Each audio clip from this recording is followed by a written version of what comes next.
distinguished guests, the President of the United States and the President of the Republic of Kenya.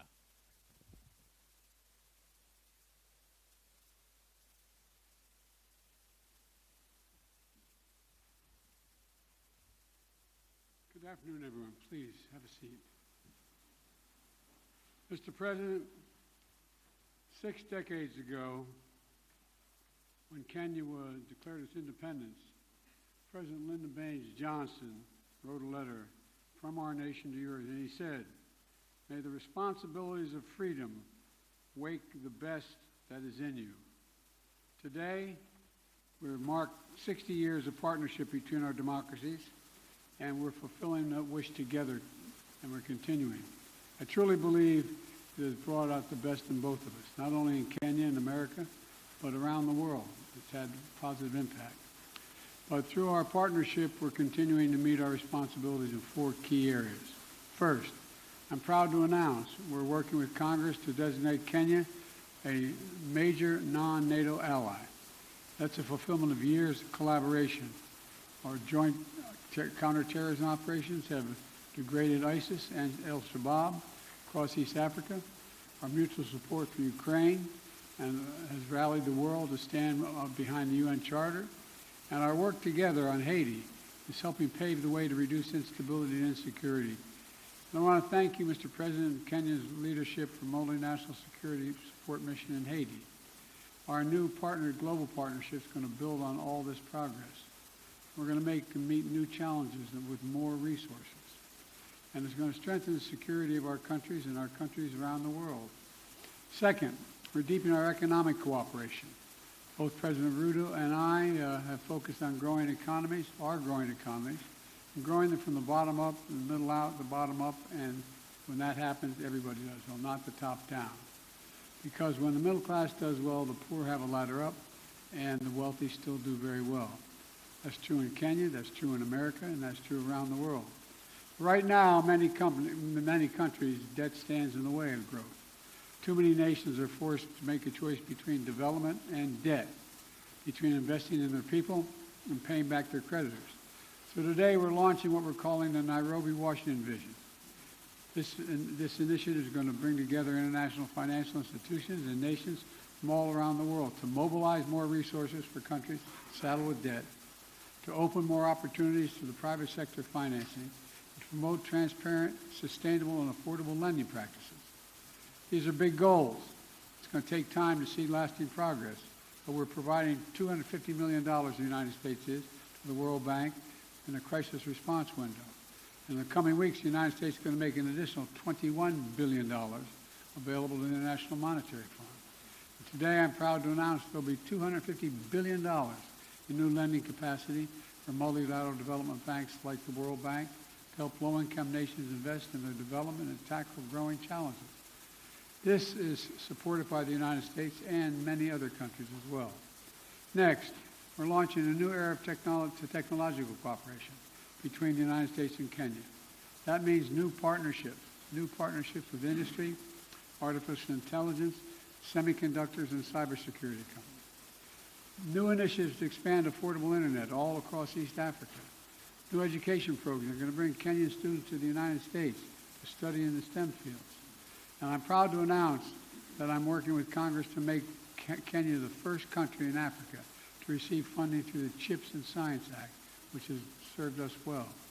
This funding will link their supply chains to the United States and to our partners, and spur innovation that extends from Silicon Valley in California to Silicon Savannah in Kenya, which, by the way, is already a $1 billion tech hub.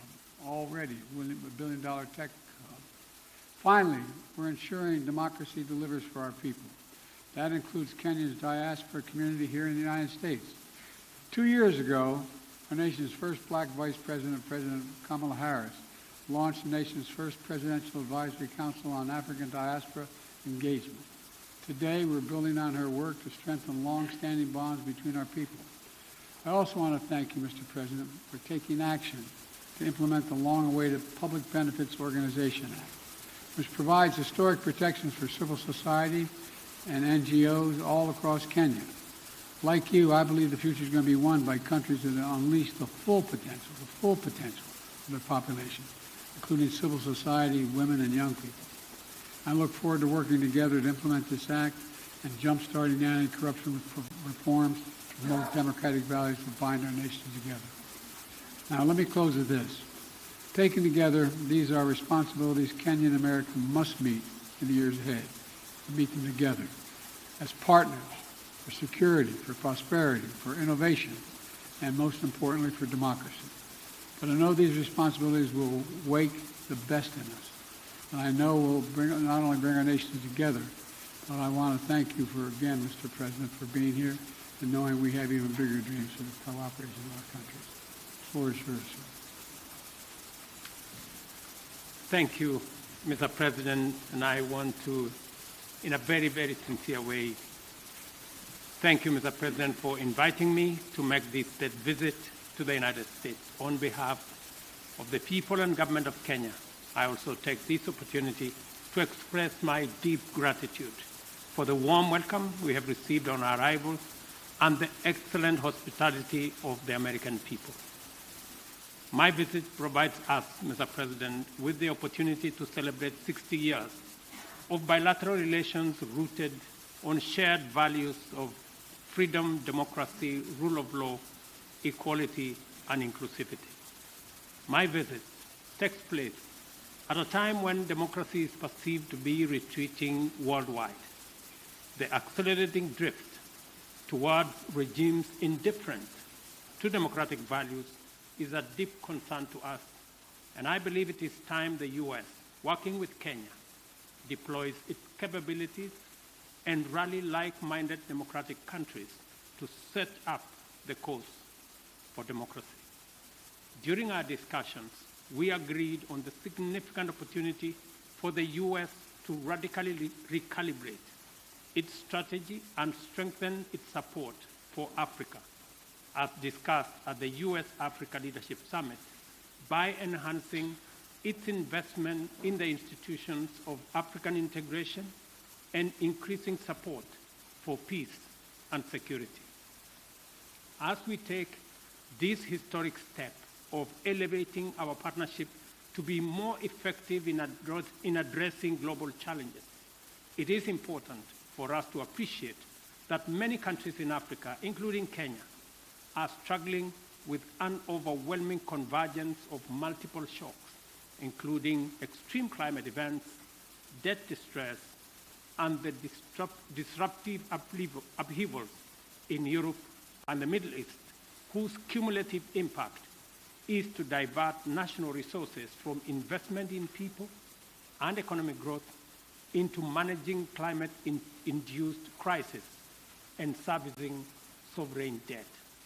For this reason, I have underscored the imperative for our partnership to facilitate recovery from these multiple crises, and particularly for the United States of America to take a leading role in a comprehensive debt resolution framework by doubling contribution to the concessionary financing window of the World Bank, and also to work with the IMF on rechanneling SDRs to institutions like the Africa Development Bank to further leverage on private sector funding to support countries. Unless this is done, and done immediately, the values of freedom, democracy, and the rule of law are in great jeopardy. On regional peace and security in the Horn of Africa and the Great Lakes region, I express optimism that Kenya and the U.S. will innovatively design appropriate defense and security frameworks to help Kenya as the anchor state and the region in general to deal with the peace and security challenges that are undermining human well-being, slowing down development, and also having a negative impact on democracy. We affirm our mutual commitment to the stabilization of Haiti through the multinational security support mission. The Kenya-UN Climate and Clean Energy Industrial Partnership we have just committed to is an encouraging milestone on our collective journey and builds on the paradigm shift we have inaugurated at the Africa Climate Summit in Nairobi last year.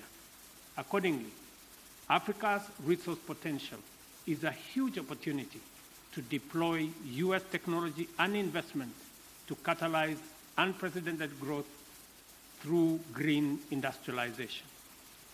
We've also agreed to hasten the renewal of the Africa Growth and Opportunities Act to sustain the rising momentum of our investments and exports in the manufacturing space.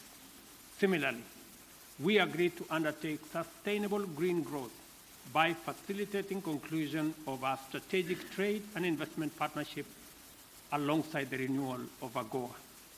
During our discussions, I witnessed firsthand President Biden's and the U.S. government's determination to make our partnership work and resolve to spread and deepen the roots of freedom, democracy, security, and prosperity throughout the world.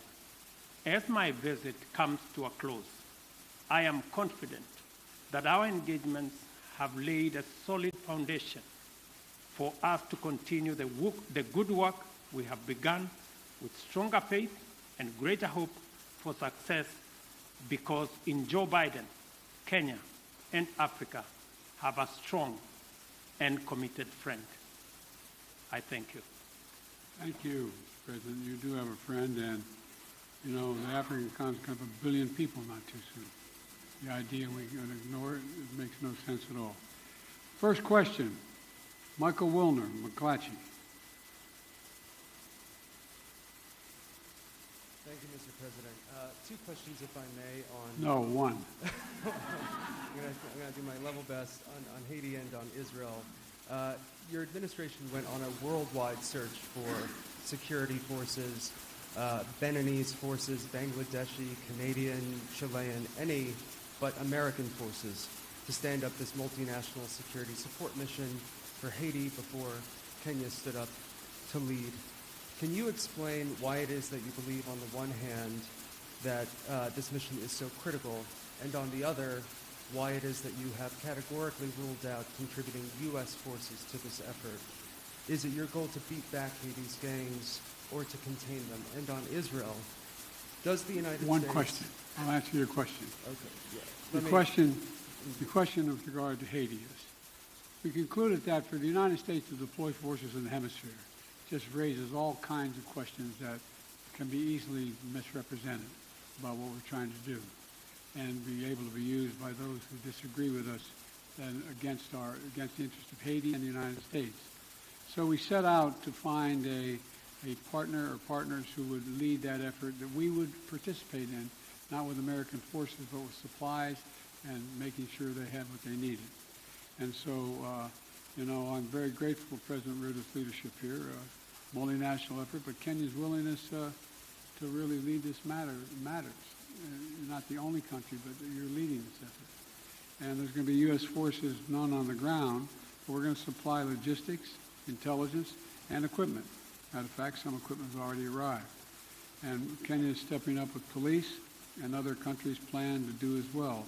The United States is going to support the collective effort here. And of course, Kenya won't be going it alone. We're working with Congress to provide $300 million to MSS mission and an additional $60 million for equipment assistance. And we've received and are continuing to bring major contributions from other partners in as well. President Ruto and I agree that Haitian people deserve better, they deserve peace and security, and I thank him for taking on this responsibility, but we have his back and we're there all the way.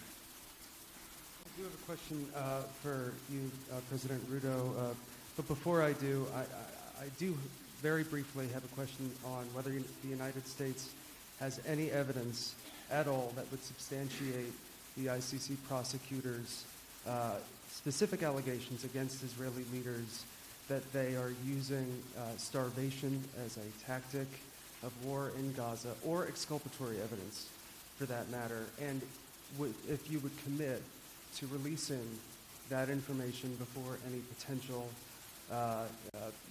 issuance of ICC arrest warrants. And President Ruto, the mission that Kenya is about to lead in Haiti is obviously a support mission that is well known, but the fact is that Haiti's national police have been internationally funded and trained for some time, and nevertheless have obviously failed to beat back these gangs. Will Kenyan forces in partnership with the MSS be out front in the fight against these gangs, or will they be a static force behind the HNP? And are you concerned about casualties among the Kenyan forces? Thank you very much. Kenya believes that the responsibility of peace and security anywhere in the world, including in Haiti, is the collective responsibility of all nations and all peoples who believe in freedom, self-determination, democracy, and justice. And it is the reason why Kenya took up this responsibility, because we have been participating in peacemaking, and we have been participating in peacekeeping over the last 40 years in 47 countries, including very difficult neighborhoods like what we're going to face in Haiti. We are going to take up that responsibility alongside the Haiti police, and we have clear modus operandi, how we are going to relate with the situation on the ground that has been agreed under the United Nations framework. So we are looking forward to this deployment because we believe that the women and children in Haiti deserve peace like all other women and children and people around the world. We made my position known on ICC. You guys never keep the deal, but that's okay.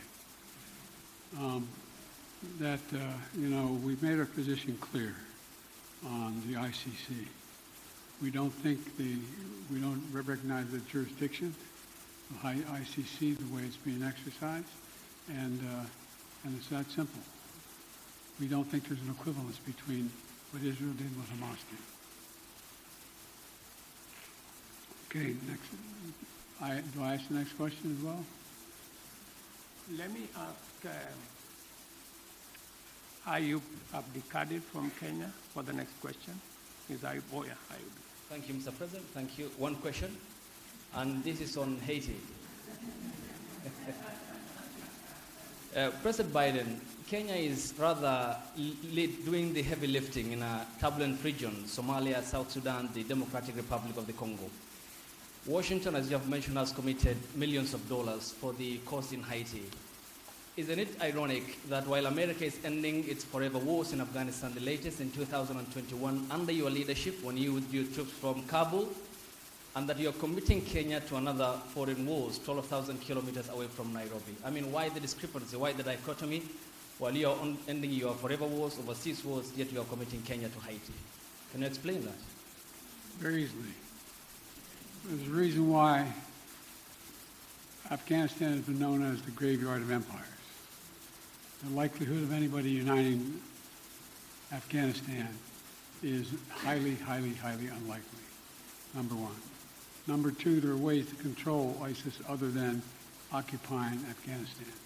It was an unnecessary need. Now, with regard to Haiti, Haiti is in an area of the Caribbean that is very volatile. There's a lot going on in this hemisphere, and we're in a situation where we want to do all we can without us looking like America once again is stepping over and deciding this is what must be done. Haitians are looking for help, as well as the folks in the Caribbean are looking for help. And so we checked out with a number of other countries. The one who stepped up was Haiti. We've committed to provide the wherewithal, the intelligence and equipment and the like to Haiti. And so it's a logical thing. And you have a first-rate capability, and you keep your word. That's an important dynamic.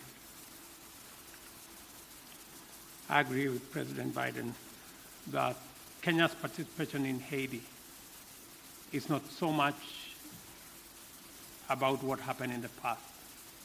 It's about what we believe in, the peace and security of humanity. And we don't find that the U.S. is committing Kenya. because the U.S. cannot commit Kenya. I am the president of Kenya. It's me to make that decision. And it's the people of Kenya to commit their own troops using their own structures. We've gone through the processes in Kenya. Parliament has approved. We have a clear mandate. We have a clear framework. And it is us, the people of Kenya, who made this decision in the interest of serving peace and stability as a responsible global citizen, and understanding that insecurity, instability anywhere is insecurity and instability everywhere. And by the way, you asked about, you implied that we weren't doing anything anywhere else. Well, we're kind of occupied around the world, but we're also engaged in Congo, in the neighborhood. And, you know, we're going to continue to help alleviate human suffering there.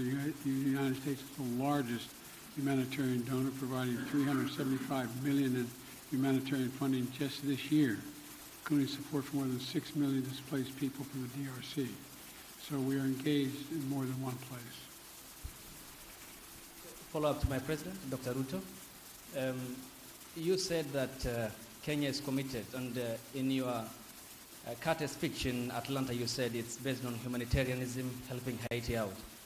But can you explain the geopolitical goal, 12,000 kilometers away from Nairobi, when schools in the counties of Baringo, West Pokot, and Turkana have not yet opened because of the banditry problem, yet you are committing our national police force to Haiti, and where is the priority? This being one of your major manifesto pillars, talking about security, and to the extent that even the Defense Cabinet Secretary talked about the deployment of, if need be, the Kenyan military or the special personnel to make sure that schools are reopened, children go to school in areas that are bandit-prone in Kenya. Why are you committing to Haiti when we have a problem back home?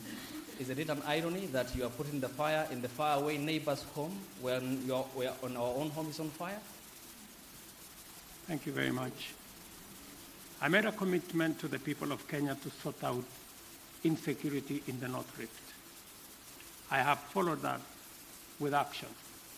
As we talk, there are 3,000 military officers in the North Rift, 2,000 police officers in the North Rift. We have renovated the first 15 schools and completed. We have reopened 20 schools already that were closed in the North Rift. And that exercise is ongoing. We have made tremendous progress in making sure that we create security at home, but that does not take away our responsibility. Even as we were deploying troops and policemen in our own country, in North Rift, to sort out the banditry problem, we still deployed 1,000 troops to DRC Congo, because that is our neighborhood. We have 5,000 troops in Somalia, because equally that is our responsibility. And Haiti should not be an exception. That's why deploying 1,000 security men to Haiti speaks to the same belief and commitment to peace and security. Next question from April Ryan.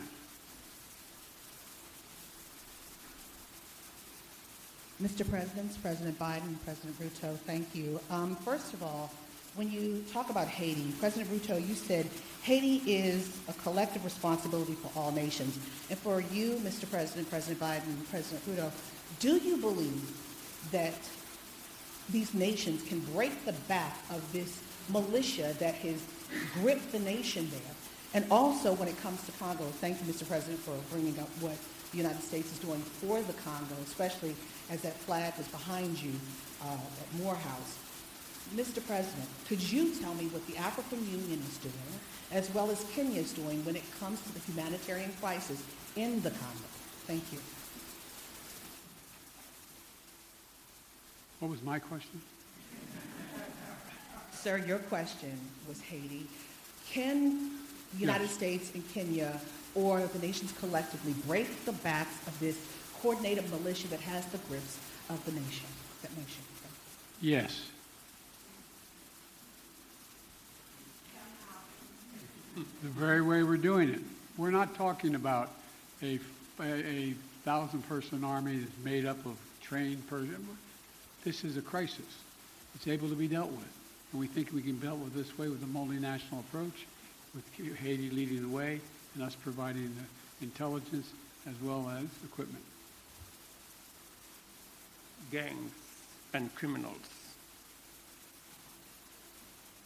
do not have nationalities. They have no religion. They have no language. Their language is one. To deal with them firmly, decisively, within the parameters of the law. And that's why we're building a coalition of nations beyond Kenya and the US, many who are making contribution towards the MSS force in Haiti to secure that country and to break the back of the gangs and the criminals that have visited untold suffering in that country.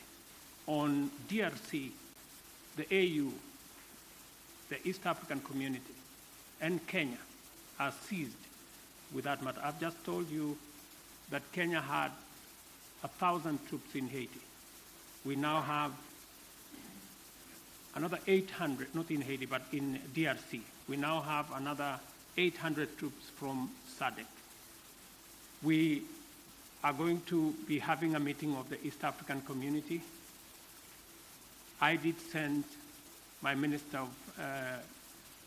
my foreign minister to Kinshasa. They had a conversation. And shortly, we will be looking at how to begin the dialogue process under the Nairobi process, because we believe there is no military solution to what is going on in DRC, but instead, dialogue should be able to give us the necessary momentum and outcomes that would settle the matters in Eastern DRC. So both the AU, the East African Community, and Kenya as a country are seized of that matter. We know that the humanitarian crisis in Eastern DRC has displaced close to 7 million people.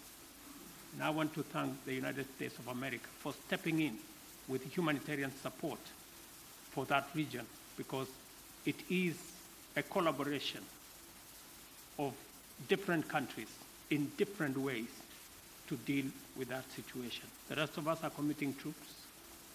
We are committing deploying our infrastructure to facilitate the resolution of the matters in DRC.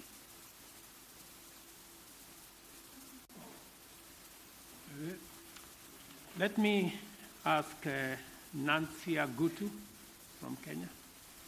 She's here. Okay, Nancy. President, Africa is asking America to lead the way and double its contribution to the World Bank's International Development Assistance to help developing countries access more financing, to alleviate debt distress, and to tackle climate change. What is your commitment on this? Thank you. I'm sorry, I didn't catch all your question. Sorry, I'm saying Africa is asking America to lead the way and double its contribution to the World Bank's International Development Assistance to help developing countries to access financing to alleviate debt distress and to tackle climate change. What is your commitment on this? We made a major commitment to this. Number one, as I said, the United States has long championed international financial institutions that provide low-cost concessional resources to the poorest developing countries, including from the IMF. To that end, my administration helped design and establish the IMF's new initiative that provides low-cost funding for countries that are taking steps to enhance their resilience. Important partners in Africa have the capital they to ensure they have the capital they need to invest in their futures. We heard them and we stand with them. Now, that's why we've worked with Congress to enable the United States to make available in the coming weeks up to $21 billion in new lending resources to the IMF trust fund that provides concessional lending to the poorest countries. It's a little like, having to go when you're in debt, having to go and find someone to help you out. That's what this is about. We believe supporting friends and in this partnership is happy we're happy to do our part. And look, we've also doubled our commitment to the IDA, and I'm proud the United States is the biggest donor to the IDA in this cycle, and proud to be working alongside with Kenya to support robust financing and policy packages that are going to help the most vulnerable countries address their investment needs. There's debt and there's growth, and you got to deal with the debt before you deal with the growth. And so we're trying to use international lending organizations to be able to provide that capability so people can grow. That's what it's about. Whoa!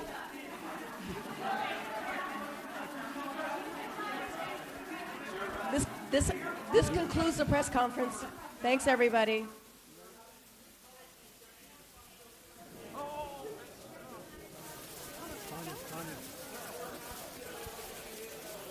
Thanks, you, everybody. This concludes the press conference. Thank you. Thanks, everybody.